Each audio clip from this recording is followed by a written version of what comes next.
What's in the fucking box?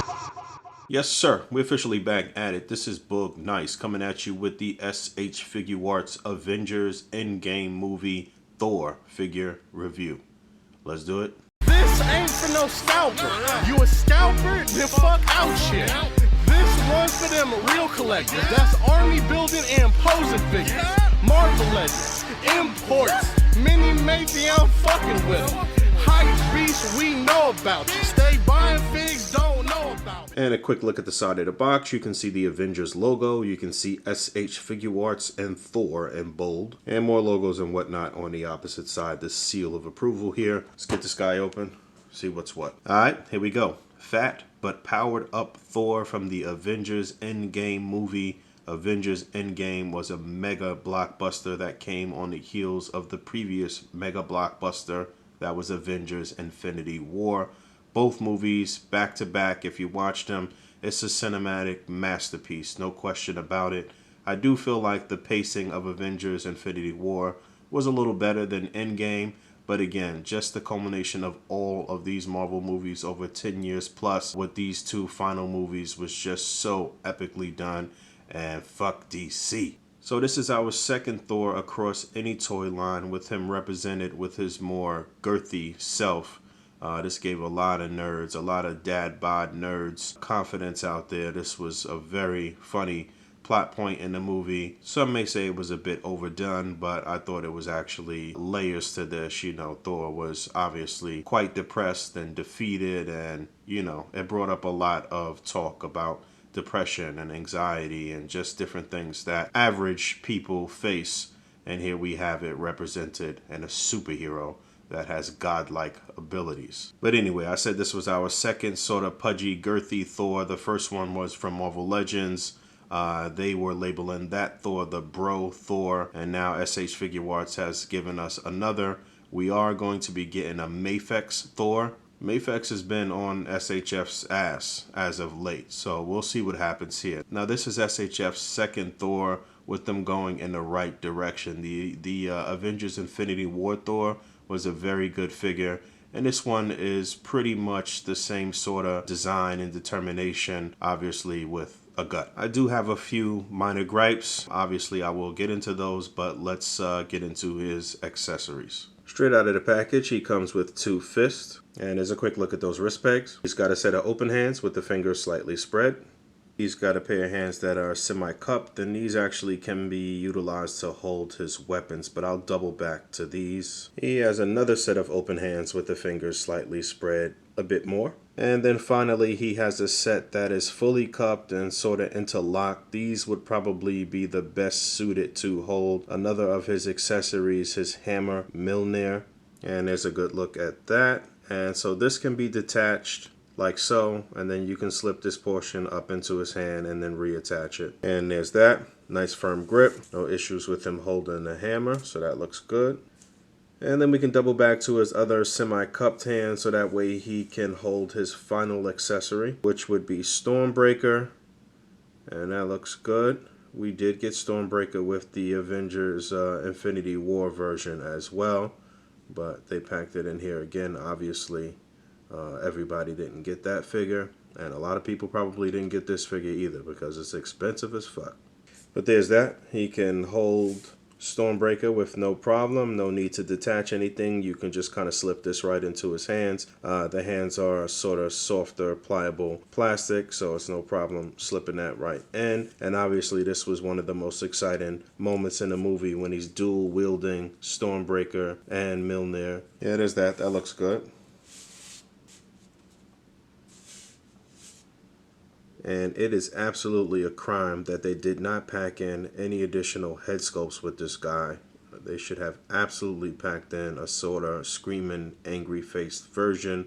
But here's a close look at the one that is attached. And I do think they did a really good job on this. It looks good.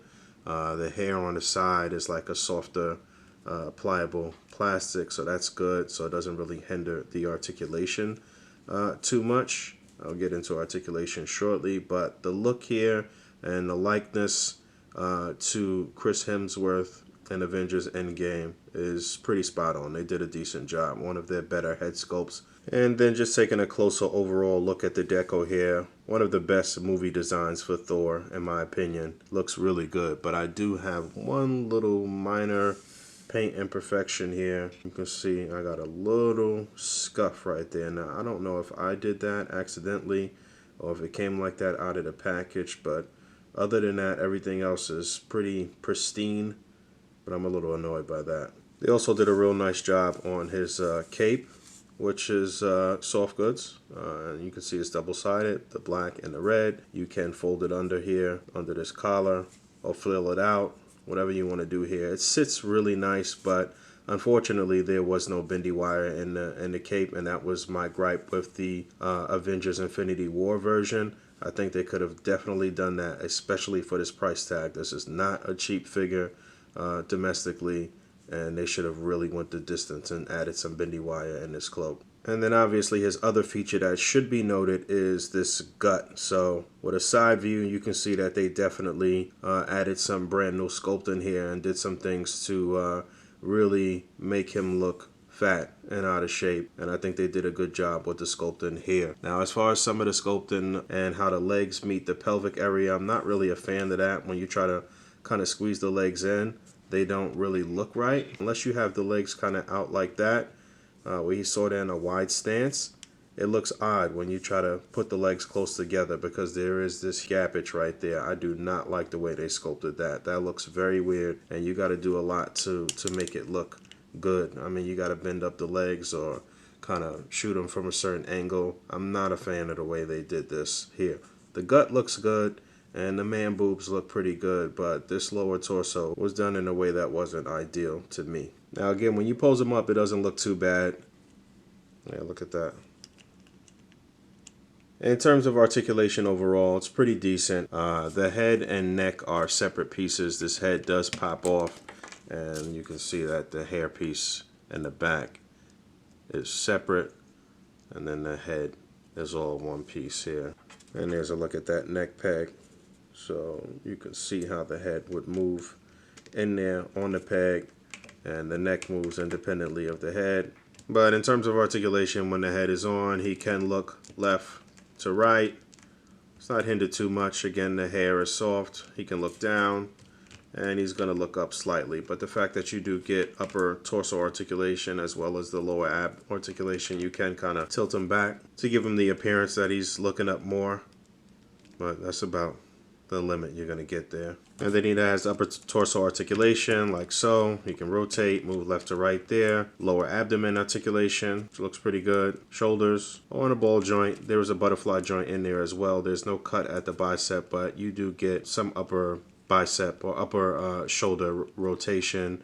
There is a single jointed elbow, maybe just a bit more than 90 degrees, and it can swivel there. He's got a swivel and a hinge on the wrist. You saw how the pelvis works. It is that sort of drop down method, so you can get the legs up. He does get a really decent split. See how that looks. There is a double jointed knee, and there is a hinge, a swivel, and a pivot on the foot. And there's a look at the two side by side. So on the right is the Avengers Infinity War version, and on the left is the newer Avengers Endgame version. And you can see how they vary. So it's not a fluke. It's not like they just tried to add some extra sculpting over the original version. There is some brand new sculpting here. You can see the arms are larger. Obviously, the midsection, the gut is larger. That entire area is new. They even put some a little more detail on some of the highlight on the midsection.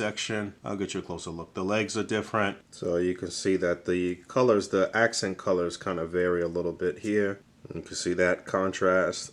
They really did a good job with the belly, I must say. And a good look at those head sculpts. You can see the eye color for the Fat Thor is clearly different between his left and his right eye. It doesn't look like they did that on the Avengers Infinity War version. And I think I had brought that up when I reviewed this figure. See if you can swap the heads. I think the ball pegs might be just a bit different. Yeah, it is the Fat Thor head on the Skinny Thor body. So, you know, it sits a little low, and it doesn't really like pop on the joint there, but you could just kind of sit it there. But you cannot swap the other way around. The pegs are definitely different. Yeah, this way it's not going to work. And it should be noted the way the cloaks are positioned are a little different between the two as well. As is this sort of cloak guard or whatever you want to call it. Varies a bit between the two. Also, it should be noted that the Avengers Infinity War version only had 3 sets of hands, so these extra hands with the Endgame version are welcome, and you can swap these on to the older version if you'd like. And a real quick size comparison from left to right. On the far left, we have the SHF Avengers Endgame Mark 85 Iron Man. Probably one of my favorite Iron Man armors from SHF. He's just a really clean figure, and you can see how he stacks up to Thor in the middle. And then on the far right, the SHF Avengers Endgame Thanos figure, fully armored here. Only issue with this figure, well, I got a few issues with this figure, but I hate the fact that we didn't have him without the damn Infinity Gauntlet on. Or at least an option for that. I mean, obviously you can use this for when he was first in Infinity War, when he fought Hulk and he had his armor and he had the glove. But, you know, there should have been an option to have him without the glove and just 2 regular hands for the in-game battle scene. Now, I was not able to pick up the SHF in-game Captain America, which was not the greatest figure. They still haven't really nailed the head sculpt on any of their Captain America figures. However, they do have another Avengers in-game Captain America coming out in May. April or May of this year, and I did pre-order that one, and he comes with the battle damaged shield and electric Tamashii effects and all of that good stuff. So I will be looking forward to having that so I can complete my MCU Big 3 from the final battle scene of Avengers Endgame. Alright, I'm getting up out of here. I'm gonna wait till I get the Avengers second Endgame Captain America to do an actual display. I'm gonna just keep this guy on ice until then. Decent figure here from SHF, but definitely leaves quite a bit to be desired in terms of accessories. He should have been packed in with quite a bit more considering the price tag for this guy. It's a very hefty sum to pay if you get this guy domestically. Actually, I think this might have been a web shop exclusive, so maybe you could only get it on this side, and if that's the case, then yeah, it's forever expensive. It's not going to go down in price. You know, aside from my little gripes with the pelvic area and the lack of accessories, he is a cool figure. Definitely should have been some bendy wire. I mean, honestly, it's not worth the money. It's not worth the money, and Mafex is probably going to shit on SHF when they drop their version of Fat Thor. Still, I'm happy to have him because I have been collecting all of the SHF figures from the Avengers movie, and I do have a lot of things planned out that I want to do. Alright, thanks for hanging out. As always, rate, comment, and subscribe. And until next time, peace.